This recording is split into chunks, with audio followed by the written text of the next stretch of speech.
Yes, guys, what's happening? And welcome back to another episode of the Blues Brothers podcast with myself, Charlie, and co-host George. And for those of you watching on YouTube, you'll be able to see that we are joined by a very special guest today. You'll know him from Sky Sports News, from the transfer deadline days, from the transfer shows. We're delighted to be joined by reporter, presenter, and journalist Dharmesh Sheth. Dharmesh, thank you so much for your time. We really appreciate it. Welcome to the podcast. Hope you're well. To kick things off, as you can tell, we're massive Chelsea fans, and there's the guest. Wouldn't have guessed it. No, if you watch it on YouTube, you'll be able to see why. Obviously, there's a few transfers, a few contracts, etc., that are still to be resolved, mainly in the defensive areas. So we've got the likes of Andreas Christensen, Antonio Rudiger, and Cesar Azpilicueta, all important first-team players who will be out of contract in the summer. Obviously, currently free to negotiate with any club that they wish to do so. We're just asking really for whether, from what you've been told, what kind of updates you've got on the situation. So starting with Antonio Rudiger, a key figure under Thomas Tuchel since he's come in. This deal seems to be been rumbling on for a long time. It was very clear a few months ago he wasn't going to stay. Now it's kind of swinging around that he might stay, and they're kind of close to finding some sort of agreement. He would become Chelsea's highest paid defender in their history. Time's running out, though. What updates can you offer us on his situation and how likely he may be to sign for Chelsea again? Thanks for having me on, first of all, guys. Real pleasure. Just overall, what I would say about Thomas Tuchel and the way he runs things at Chelsea is he just picks the players who he believes are on form. He doesn't look at this contract situation, which I think is very interesting. You see some examples at other clubs when a player doesn't sign a contract, well, you're not playing. I mean, Barcelona go to the real extreme and say, if you don't leave, you're never playing for this club again. Whereas Chelsea, right, this is what matters now is this season. If Andreas Christensen and Azpilicueta and Antonio Rudiger are the best choices for a particular game, they will play. Their contract situation is irrelevant as far as Thomas Tuchel is concerned. And I think that really shows the structure at Chelsea, that Thomas Tuchel comes in and he's the coach of that team. He doesn't need to get mired in the contract situations where, you had managers before this era, I would say, that before maybe in the 90s, early 2000s, where they were trying to take control of every single situation. And of course, contract situations are going to impact on performances sometimes, maybe. But Thomas Tuchel, if he trusts a player, it doesn't matter if they've got 10 years on their contract or 10 days left on their contract. He's going to play them. With regard to your question and Antonio Rudiger, very interesting situation, this one, because he just was completely out of favour, wasn't he, when Frank Lampard took charge? And the information that I got was in October of that season, he and his representatives spoke to Chelsea and there was a feeling, right, you can go on loan in January. But what we want you to do is to sign a 1-year extension to your contract. So when you do come back, you won't just have that 1 year left on your contract and then you're into that red zone 6 months away from being able to sign a pre-contract agreement. So the contract would run until 2023 as opposed to the summer of 2022. Now, there was a few clubs that were interested, Paris Saint-Germain and Tottenham Hotspur. They were both very interested in Rudiger to try and get him in that January transfer window. And it looked for all the money at that point that he would go on loan to get more first team football, because you remember there was a major tournament at the end of that season. So he really did need to play to make sure that he was going to feature for Germany. But Rudiger decided, no, I still believe that I'm going to get enough first team action. And towards the end of Frank Lampard's reign, he did begin to start some games. And then when Thomas Tuchel took over, I mean, it was like Rudiger was staying for the rest of his career at Chelsea. There was a completely no doubt at all, because he has played more than any other player for Chelsea and he's been absolutely superb. So credit to Tuchel for doing that, but also you've got to get a bit of credit to Antonio Rudiger because he's performed in such a high fashion, even though he's got this contract issue lurking in the background. Now, there's a real situation generally with transfers, particularly this summer. And it's of the like I've never seen before. And that is the caliber of player and the amount of money that they're worth being available for no money at all, being available on a free transfer. You're looking at Antonio Rudiger out of contract in the summer, Paul Pogba out of contract in the summer, Kylian Mbappe out of contract in the summer, Ousmane Dembele. When you tot up how much these would cost if they were under contract and market value, you're looking at £1 billion to £1.5 billion worth of talent that will go for no money at all. Now, there's that issue. When a player enters the final 6 months of his contract, the club panics. He can sign a pre-contract agreement with a foreign club. But the pattern that we're noticing more and more now, I'm not going to sign a pre-contract agreement because I'm almost limited to the amount of clubs I can sign a pre-contract agreement with because it's clubs outside of the league that I'm in. So what I'll do, I will do something that's not illegal. It might make the fans say, well, why are you doing that? I'm going to honor my contract until the end of the season. And then I will be a free agent. And not only will I have the clubs that maybe were interested in me on a pre-contract agreement, I will have all the clubs who are interested in me in the same league that I play in. And I think this is an interesting situation now because when it gets to this stage of a contract, particularly with Rudiger, as a game of brinkmanship perhaps going on behind the scenes. Now, my information is that there's no current talks over a new contract at the moment. That's not to say that Antonio Rudiger is not going to stay at Chelsea. That is one definite option that will remain on the table, but it's one of a number of options that's going to be available to Antonio Rudiger. Make no mistake about it. Tuchel wants him to stay. Rudiger loves Chelsea. He says he loves Chelsea, but at his age, this is a situation he's in now, rather like Paul Pogba at Man United. This could be the last big contract that he signs. So he needs to make sure that everything, not only financially, but from a footballing perspective, is right. Now, he will feel, pay me what I'm worth. He's not asking to be paid more than the highest paid player at Chelsea.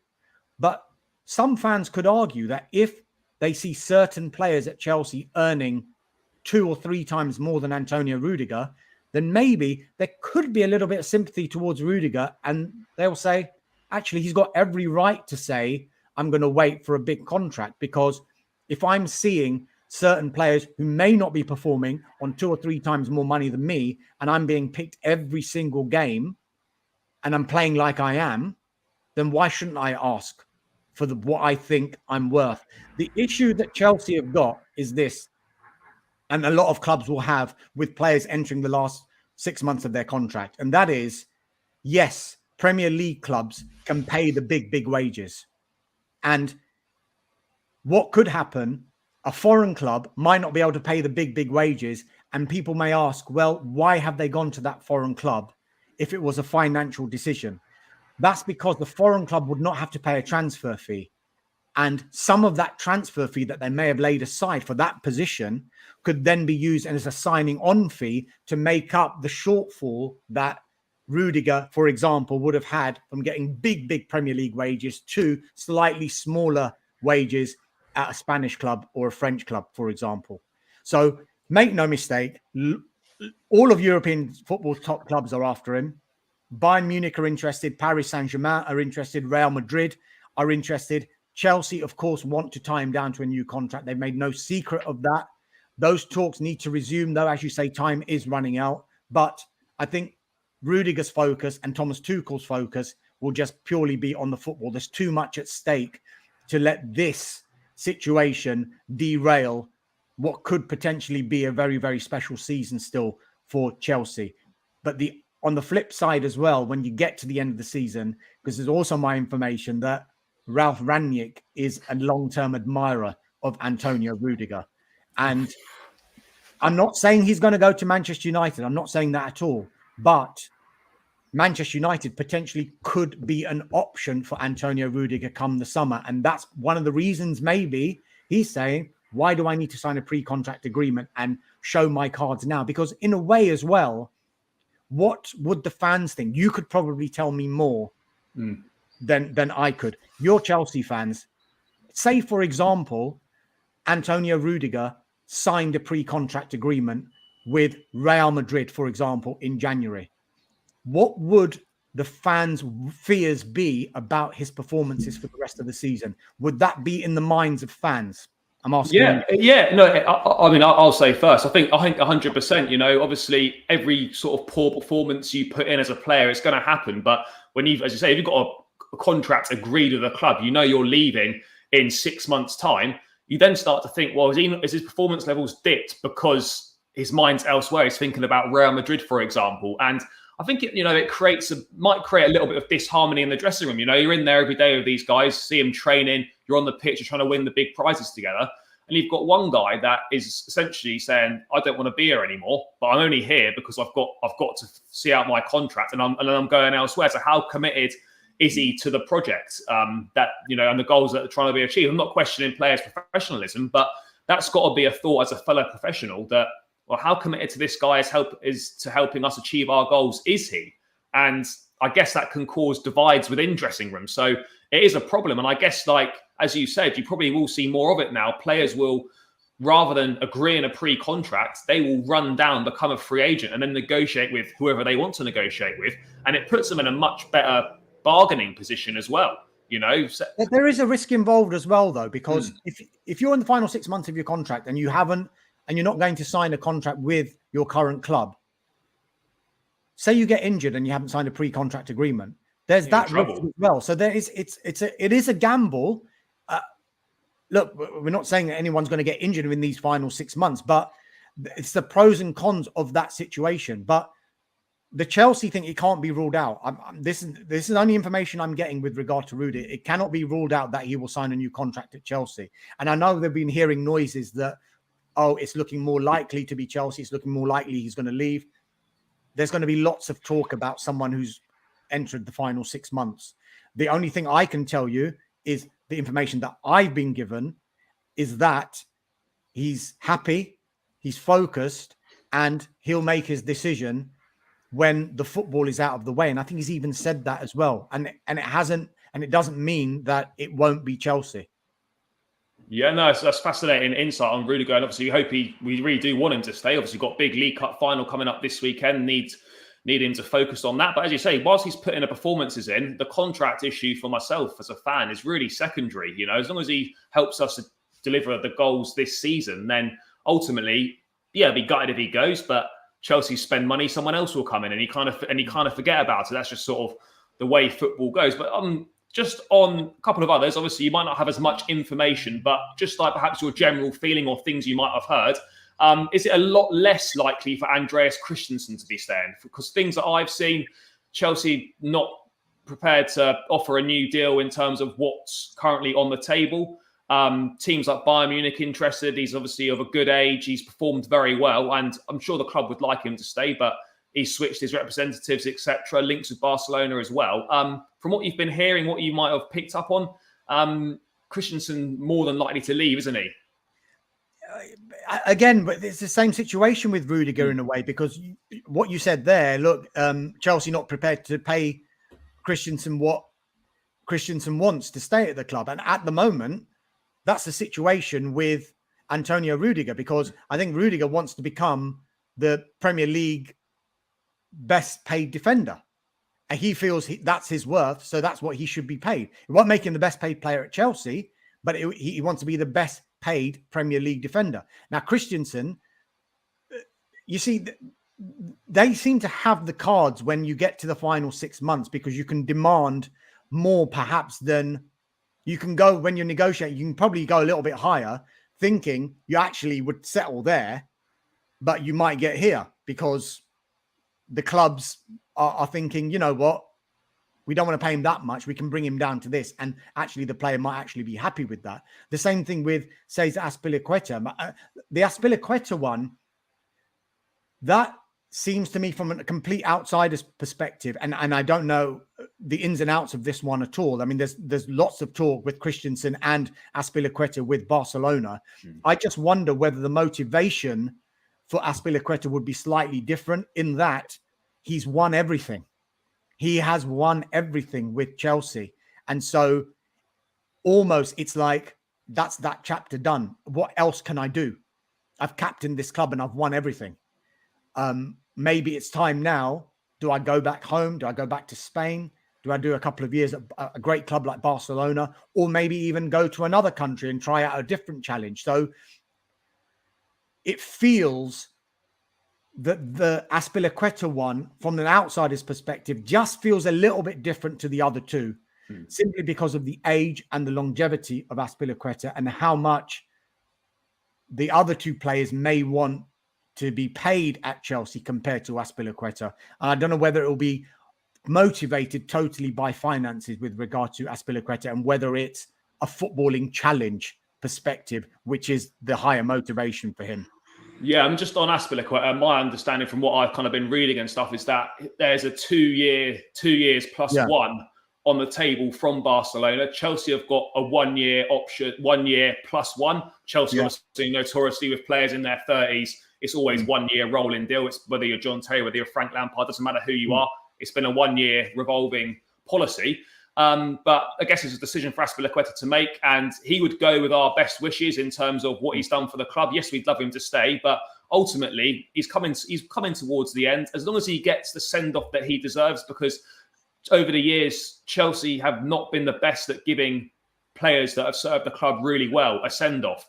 You know, Frank Lampard didn't really get a send-off. There's been others, Gary Cahill, frozen out under Maurizio Sarri, done so well for us. So as long as Azpilicueta gets, you know, the send-off he deserves, whether that's a testimonial, whether that's whatever it is, then, you know, I think it's fair enough for him to leave. But just very briefly, before we kind of move on to a bit more, it's a different topic. From what you've been hearing, or, you know, what you might be able to tell us, in terms of summer targets for Chelsea, obviously the one that always gets talked about, Declan Rice. What can you tell us from what you know in regards of how likely is it for Declan Rice to be leaving West Ham this summer in the first place? Look, as David Moyes has always said, they're under no pressure to sell Declan Rice. And it doesn't seem, from the outset, he seems like such a good guy as well. And it doesn't seem like he's made any, well, publicly anyway, any moves to say, I want to leave this club. It looks like he loves it at West Ham. And if West Ham were to do any kind of deal, I mean, you're looking in excess of £100 million. Like that's where you're starting, because people will say, is he 100 million, 120 million pound player? You can argue that until you're blue, whether he is or not. But what is he worth to West Ham? And that's where the price can be shifted up a bit. And West Ham can do what they like. They can say, well, we want 200 million for him. He's under contract. We don't need to sell him. We're under no pressure to sell him. But I mean, I think he will want to do right by West Ham, number one. And I don't think if he was to leave, he'd want to do it in the right and the proper way. But there is obviously an ambition for Declan Rice to be playing in European football's top competition in the Champions League. Now, some West Ham fans that I've spoken to, they're almost saying, have they missed a trick in January?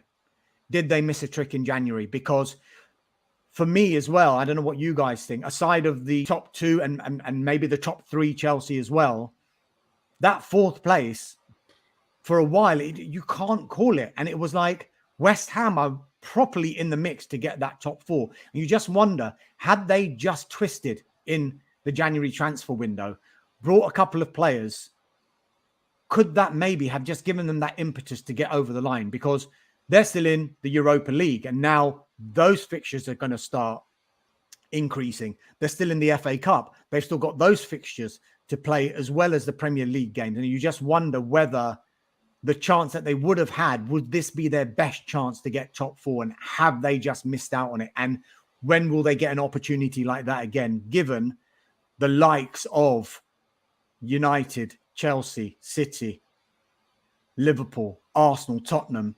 You expect them to spend big money come the summer. And are West Ham going to be able to do that? Or are they going to need to fund some arrivals with a sale? And the biggest saleable asset is, of course, the man you mentioned in Declan Rice in 120 million pounds. And I've just been speaking for about 2 minutes, completely avoided your question, haven't I? So no, that's all right. No, but if Declan Rice comes, fantastic. If he doesn't, then he doesn't. But I'd like to think we've got a bit of pulling power in the court in terms of he was at the academy. He's a Chelsea fan. I don't know if you've seen his interview with Gary Neville on the Overlap.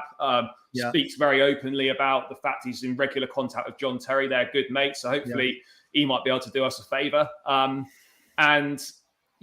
mean, he'd be a fantastic player for Chelsea, but ultimately, like, we're not going to pay over the odds as a football club. We very rarely do in terms of the dealings. We've got Marina in charge of kind of the dealings there and stuff, drives a hard bargain, etc. So ultimately, if the deal's not going to be beneficial for Chelsea, they probably won't do it. Very briefly before we move on, just one question that's come in. Obviously, if you can't answer it, that's totally fine. Obviously, a lot of players that are kind of, you see, represented by their family. So whether it's their dad, whether it's their brother, for example, like Harry Kane. From your point of view, your opinion, do you think that having a member of your family represent you influences, the transfer contract decisions? Do you think that harms the player in any way, being negotiated by their family members rather than an external agent? Every case is individual. But what I would say, the two examples that I know, and I'm not going to name them, but the two agents that I spoke to, who I deal with quite a lot, who had a player and then lost that player because they wanted to go with their family, they didn't get the deals that they wanted. And they were calling me and saying, I would have got this guy a club. He'd be playing. And so I don't think you can just say they go with the family. That means it's done and dusted. They're not going to get the deal that they want. But agents get a bad name sometimes, don't they? But they do get a deal done, and they've got experience of getting a deal. I just wonder whether if a player does go with their family and they haven't had experience of getting a deal done, maybe it's wise just to keep someone from the original agency tight and close, and just to keep helping them and advising them about potential moves, because they haven't done a move before. It's not an easy thing to do. It's been shown on a number of occasions it's not an easy thing to do, because some players get stuck and they don't play. And they waste like half a season that they could have been performing, raise their value, raise their potential wages. And so it can backfire sometimes. But look, it's an individual choice, and it can work and it can't work. But then you can say the same if you go with a certain agent. It can work and it can't work. So I don't think it's a black or white thing. It will work if you stay with an agent, and it won't work if you go with a family, and vice versa. I don't think it's as black and white as that. Yeah, no, 100%. I mean, obviously, Declan Rice, ironically, is represented by his dad as well. So there are big players out there. Neymar, his dad handles all his affairs as well. So yeah, you do see it, and obviously, as you say, it just very much depends on a deal by deal basis for sure. George, I'll bring you in now, mate. We're going to move it on. You want to take away kind of transfer deadline day? What it's kind of like to work on that. Well, yes, Dharmesh. Well, firstly, I just want to echo what Charlie said. Thanks for coming on. And we know that deadline day and the transfer deadline day, as it's kicked off, it's almost become a brand in its own right, hasn't it? It almost becomes an event in the footballing calendar where everyone tunes in for the whole day. Just how much of that, just bringing it into your perspective, how much is it about filtering the process from managing the fact from fiction in your eyes, and how much is blown up on the telly for story making and then accuracy? Because obviously you want to be as accurate as possible, but Sky Sports seem to be the ones who always seem to get the stories first. And I mean, how did you grow that contracts list to get to where you are in terms of filtering that information through and managing that fact from fiction and those red flags that you look for? Yeah, I mean, it's, as you say, it's a building process. I mean, when I first started reporting at Sky Sports News, the first bit of advice, if you like, or the first thing one of my bosses said to me was, what's your contacts book like? And I went, what's that? He goes, right, challenge. Every shoot that you go on, everyone you interview, I want you to come back and make sure you pick up a number, because you just never know when you're going to need it. And it's the best piece of advice I've been given. And even to this day, I do it. I went to a job last night. It was a League Cup final preview thing with Robbie Fowler and Joe Cole were there. And I got a number of an agent who was there, because you just don't know when you're going to need it. It just becomes second nature to me just to get a card or a number or something. But at the beginning, and I'll just give you a couple of examples of before we go on to the actual specific transfer bit, is the importance of it was really laid bare to me when I was on my way into work once. It's very early in my reporting career at Sky Sports News. And I got a call from the news desk and they said, don't come into the office. We've set up an interview with a player called Jermaine Easter. I don't know whether you remember a player called Jermaine Easter. He used to play for Plymouth. He was playing, I think he was playing for Plymouth at the time. So they were in League One. So I was like, right, okay. And it was in this posh hotel in London. So I went down to this hotel and Jermaine Easter's with an agent, League One player with an agent. I'm like, wow, this is like different world. So I did the interview with him and then remembered the magic words from my boss. And while the agent wasn't listening, because I thought I need to get the number of the player. Yeah. While the agent wasn't listening, Jermaine, do you mind if I just get your number very quickly? And the agent sort of twigged, oh, no, mate. Just come through me here. Here's my number. So I was like, I feel a little bit deflated. I was like, oh, right, okay, fine. That number has helped me, to this day. So I've kept in touch with this guy. He's been involved in deals that have taken Kolo Touré to Man City from Arsenal. He was involved in the deal that took Antonio Rudiger to Chelsea. So it enabled me to break stories like that. And he's so well connected that So, for example, this is another part of this story. So during the pandemic, it's almost like 6 degrees of separation with some people that if you want a number, you start with someone that you think will have it. But if they don't have it, they might know someone who's got it. But if they haven't, they'll know someone who knows someone who knows someone who knows someone who's got it. And then it comes back again. So in the pandemic, it must have been in May 2020. It was the day of, because we were working from home quite a bit. I was trying to create a bit of content to see if we could get some stuff on Sky Sports News. And it was the anniversary of Naeem's goal from the halfway line for Real Zaragoza against Arsenal. And it was 25 years to the day that it happened. And I thought, you know what, I'm going to try and get an interview with Naeem. So how am I going to do this? I haven't got his number. So this contact that I'd made way back in the day, obviously I've been speaking to him. I speak to him all the time. I text him, said, have you got a number for Naeem? He goes, no, but I might know someone who does. It's like, right, okay, fine. 10 minutes later, he sends me a contact card. And the contact card is Vinny Samways. Do you remember Vinny Samways? He used to play for Tottenham. Back in the day, you might be too young, you guys. I might be too young, yeah. Vinny Samways used to play for Tottenham Hotspur. He's in the same team as Naeem. And Vinny Samways is based out in Spain. And I'd never spoken to Vinny Samways before. He's an ex-Tottenham player. So my contact said, Vinny, I haven't got the number, but Vinny's bound to have it. Just get in touch with him. Tell him you know me. It'll be fine. So I messaged Vinny Samways. Sorry to cold text you like this, but is it possible that I've got your number from my contact? Oh, yeah, great, Dharmesh, yeah, brilliant. I'm just looking for a number for Naeem. It's 25 years since that goal. He goes, Naeem. He goes, I don't think I've got it. Leave it with me. 10 minutes later, contact card on my WhatsApp, Naeem's number. Within an hour, I'd done a Zoom interview with Naeem, and within 2 hours, it was on Sky Sports News. That's the best lesson, the best advice I've been given about contact making.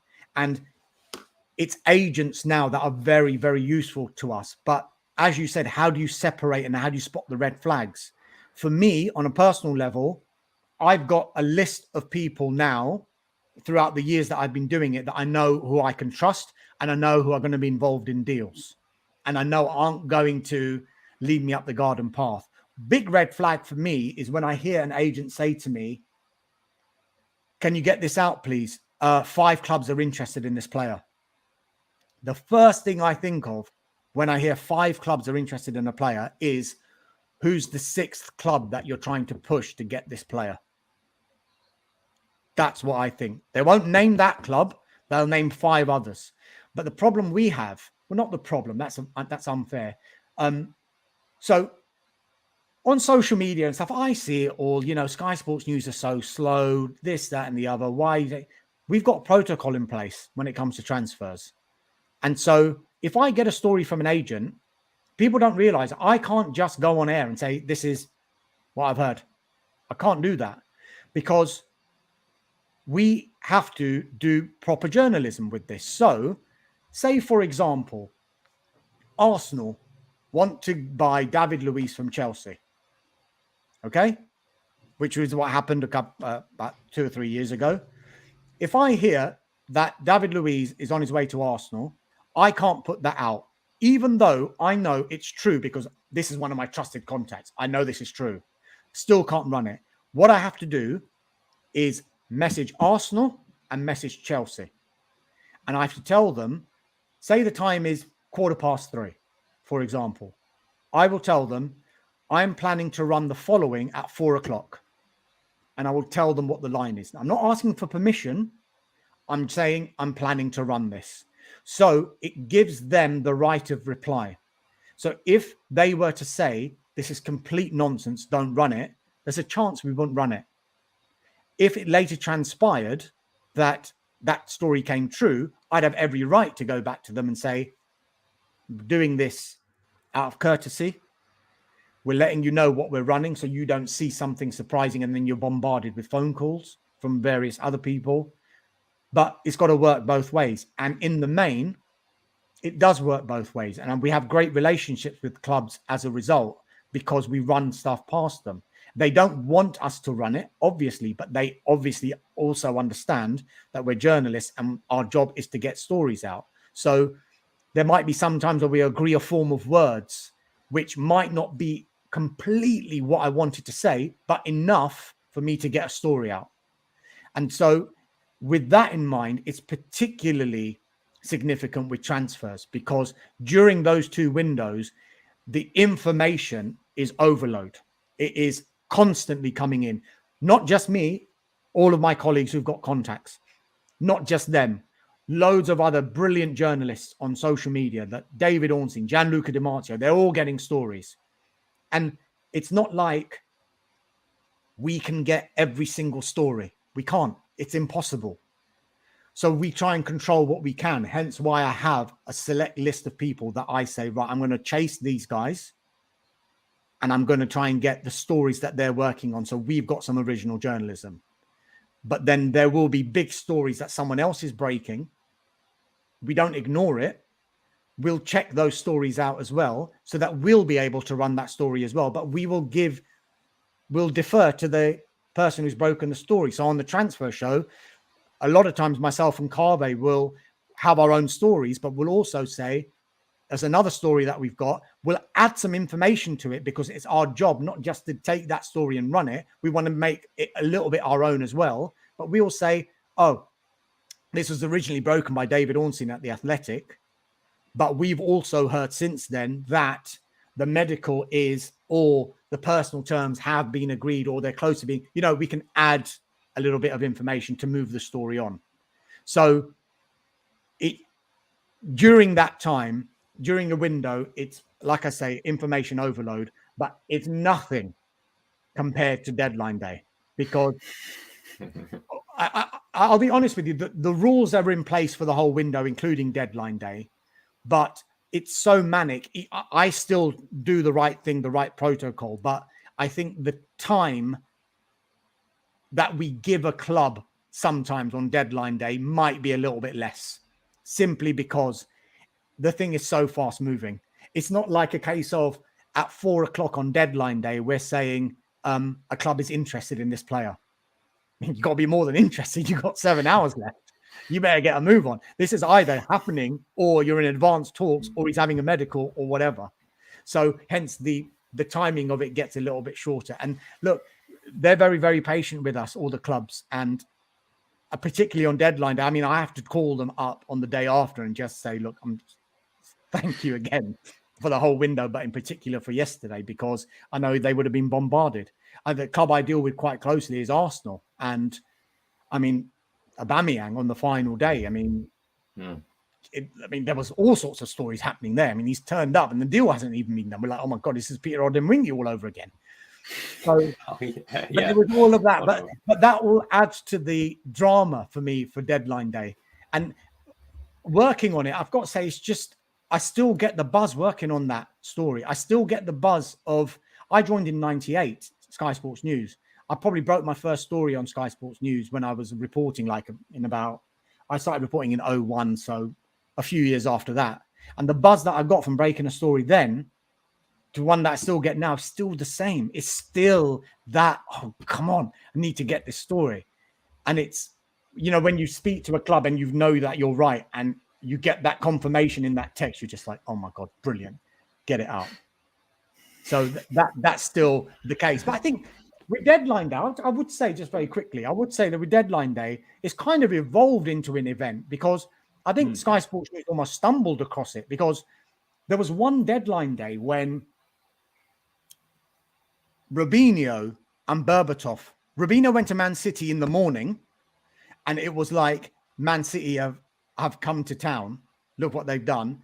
And in the evening, Man United sort of said, just pipe down, noisy neighbours. And then we saw Berbatov walk across the corridor with Sir Alex Ferguson. And that was just like, when you get the shots like that, it just adds to the drama. And I think from that window, or maybe the window the summer before, I think Sky Sports News started getting the inkling, hold on, this is an event now.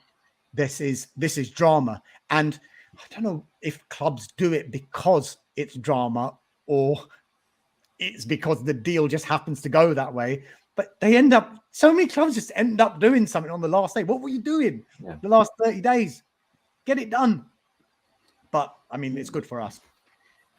Yeah, no, it's great. It's fascinating to watch. I mean, I know it's a little bit different now in terms of, you used to get big groups of fans huddling around and they go to the reporters and they'd be cheering when the deal's done. I know there's been a few instances where that doesn't happen so much anymore, but it's been great. And how exciting! I mean, you mentioned it there. I mean, if I got a text through saying, XYZ is definitely joining so and so club, and you're like the first person to get it or whatever. I mean, that feeling just must be like unbelievable. It must be a great feeling. I mean, just on that. We had a question, and I might as well ask it now. In terms of transfers, like, deals that you've kind of been getting information on, what's kind of one that sticks out in the mind that's like, oh my God, I've got this one. I'm gonna break this, or I've got this story. It's definitely true in terms of like a big transfer. I was getting a lot of information on the Sancho transfer to United, so that was quite a pleasing one to do. The Ben White to Arsenal. I know the people who look after him very well, and that was, I got the one where they made the bid of 40 million and that got rejected, so that got the ball rolling. So that was a pleasing one. But there was one, and this is actually years and years ago.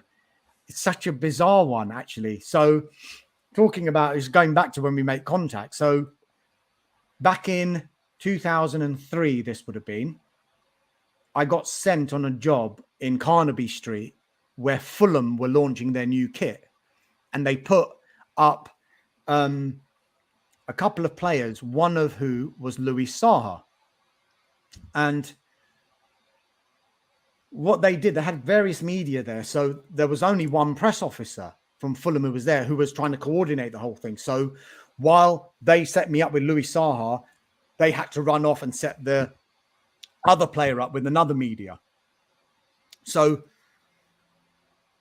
this was just timing. So I get Luis Saha in front of me, so I'm starting to interview him.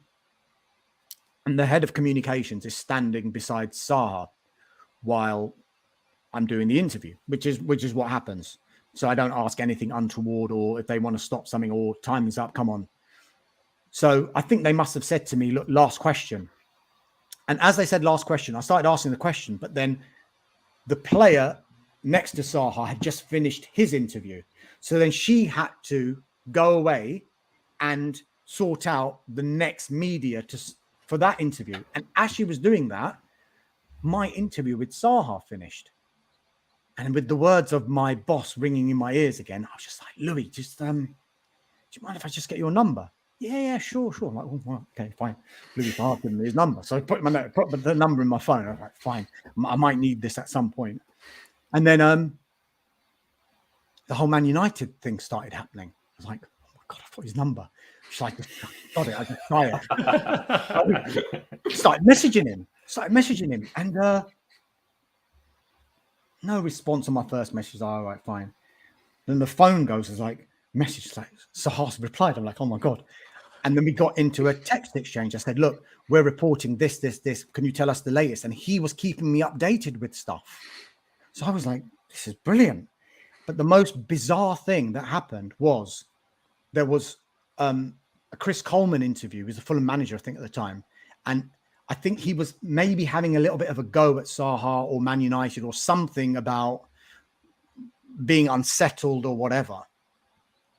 And so I messaged Zaha, said, look, it's getting a little bit messy at the moment because it was a January window when the United were trying to sign him and Fulham were trying to get the big money for him. And I think they ended up getting, which at the time was massive money, like 12.5 million for him. So that was the the top end that United were willing to pay, and Fulham basically got it. But I do remember, like about a week before he actually signed, I think he was getting quite a bit of grief from like Fulham fans and stuff, because I think he'd made it clear, look, if Man United come in for me, I would want to go.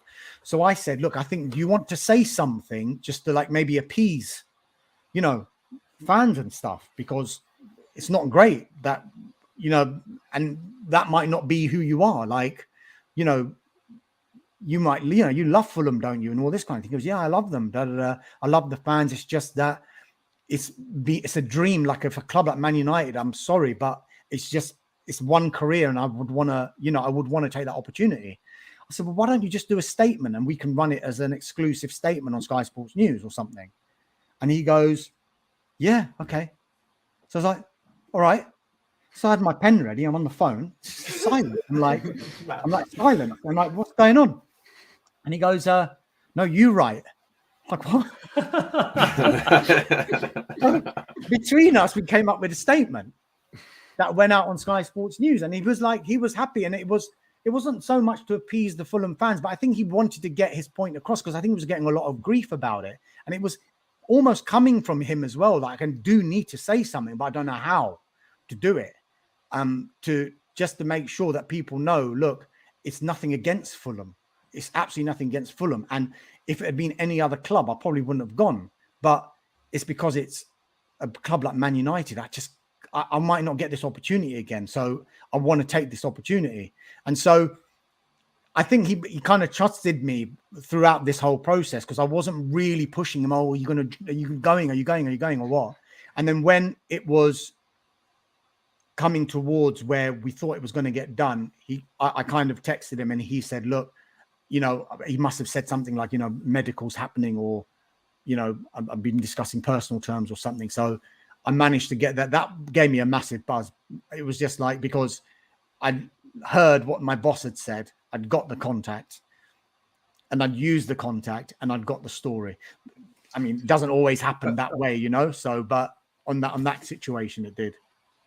Dharmesh, just how much, you know, on that element of trust, then, how difficult is it to strike that balance between doing your job and, like you said, getting the information that you need as a journalist, in contrast with also keeping, you know, all parties happy? Because there's that iconic interview or press conference with Maurizio Pochettino that you're trying to get some information about him leaving and going to Manchester United, and you were shut down repeatedly, but you kept pushing. Because obviously you need to do it because of your job. Yeah. And there's a second part to that by, you know, your interview with Louis Saha about what you made of the whole information with Sky Italia with Lukaku, and how that, the trust element there, and how were Chelsea aware of that interview, and did he have to speak to parties to go to that, and why was that misconstrued? So I think the premise for the interview was because of the way he'd left Inter Milan. It was a little bit acrimonious, even though Inter Milan got £90 million for him. Yeah. He'd always maintained, look, I want to stay. I love this place. And then it kind of just like, you know, the season finished. He's clapping the fans. They won the Scudetto. See you next season. That was the assumption. And then the season finishes, and then he leaves. And I think he felt he'd probably left a bitter taste, and he trusted the journalist. That's fine. And the journalist didn't do anything wrong, I don't think. He was asking the questions that a journalist should ask Romelu Lukaku in that situation. But I felt a bit for Lukaku in one way, in that in his real will to appease Inter Milan, I think he just went that little bit too far, in that I want to, almost saying I want to play for them still, which was, whoa, you're playing for Chelsea. And then it didn't really endear him as much as he would have wanted with Inter. And we all know it didn't endear him with the Chelsea fans. And some Chelsea fans have said, look, since that interview, it hasn't really been the same performance-wise and the relationship that they have with Lukaku. And I think that can all change. And look, is he going to get picked for the League Cup final? I don't know. If he does and he scores and he gets the winning goal, things change like that. I'll be celebrating in the stands if he scores that winning goal. Yeah. It's all good. I don't think it was a mistrust. I don't think it was a mistrust situation there as much. I think Lukaku. I was just interested to know who sanctioned that. That was all in terms of what I don't know with someone. I don't know the ins and outs of it, but I understand. I don't think Chelsea would have. I don't think Chelsea were asked about it. No, I understand that he organised it off his own back. He obviously knew the journalist from his time in Italy, Sky Italia journalist. He organised it on his own back, went and did it. And obviously, the host broadcaster is well within their rights to release it.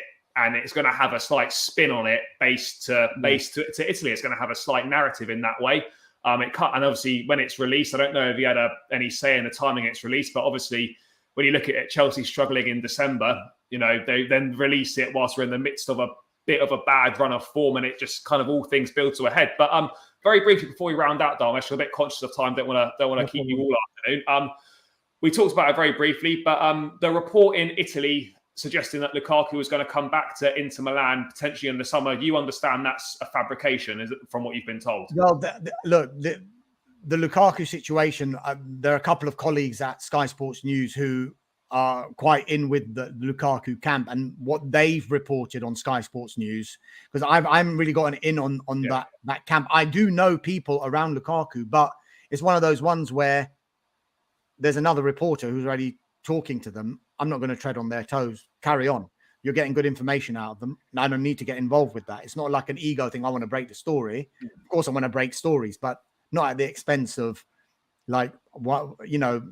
annoying a colleague or whatever. So the information that they're getting is that it was slightly fabricated, that whole story, and that the headline was, returning to Inter, whereas the text and the piece didn't have any quotes and didn't have anything that resembled what the headline said. I mean, that happens a lot in every single tabloid newspapers especially, but as far as they're aware, my colleagues are saying, no, he's staying at Chelsea. He's happy at Chelsea. He wants to be a success there.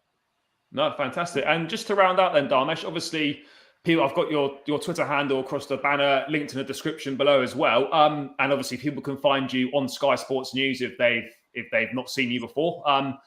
In terms of what else you're doing, and have you got anything exciting coming up that you can share with us at all, or is it very much kind of just work as usual for yourself? So I'm working tonight. I'm doing a presenting shift on Sky Sports News on the late shift. Yeah. On a Friday night. So I'm sure you guys will be glued to that. You won't be going out. And no, then, definitely not.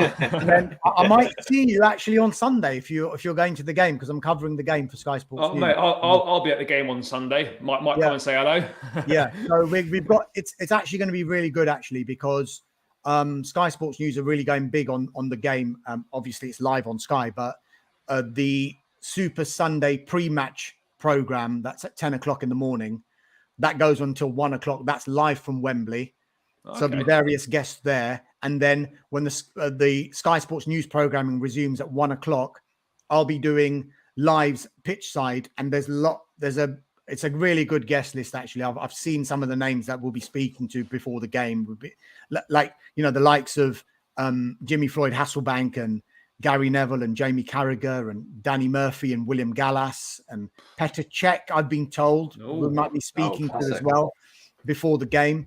And my colleague Gary Cottrell, he'll be outside on Wembley Way, soaking up the atmosphere and bringing the colour and the voxes from the fans ahead of the game. So that's an exciting one. I just got the feeling this has got the makings of a classic. That game at Stamford Bridge, one of the games of the season, honestly. And if Chelsea approached the game like that, this could be anything. And now I've said that, it's going to be 0-0 and penalties. Hopefully not, because last time I was at Wembley for a League Cup final, myself and George are both there. We lost on penalties against Man City, so hopefully not a repeat of that. So many storylines in this. Is Lukaku going to play? Is who's the front three for Liverpool going to be? Kovacic and Ziyech look like they're fit and available for this game. Reece James is back in training. The intriguing one for me, you look back on that 2019 final, if he continues with Kepa in goal, is this the ultimate redemption in the same competition when he says, no, I'm all right, I'm not coming off. They lose the penalty shootout. And on the flip side, if it does go to penalties, you're almost hoping as a Chelsea fan that Kepa's in goal because he's brilliant at penalties. But then having said that, Edouard Mendy was brilliant in the penalty shootout in the Africa Cup of Nations. So plenty to go. And also, I've seen voting for Transfer Talk Show podcast. Is that still open for the awards? So where should people go to help you out for that? Please vote for us. It's the sportspodcastawards.com and vote for Transfer Talk. Please do that. Perfect. I mean, Dharmesh, thank you so much for your time. Really appreciate it. It's been fascinating insight. It's been an absolute pleasure. Guys, make sure you check out Dharmesh on Twitter, on Sky Sports News, etc. Some really good stuff on there. And from myself and George, thank you for tuning in live, guys. If you've joined us, the audio version will be out in the next day or so as well when I turn it round. So please make sure you listen. Dharmesh, thank you so much. George, thanks for joining as always, guys. And that brings up full time another episode of the podcast. Please do subscribe to the channel as well. It really helps us grow. All support would be very much appreciated. Dharmesh, thanks so much. And guys, catch you in a League Cup final preview in the next day or so. Cheers.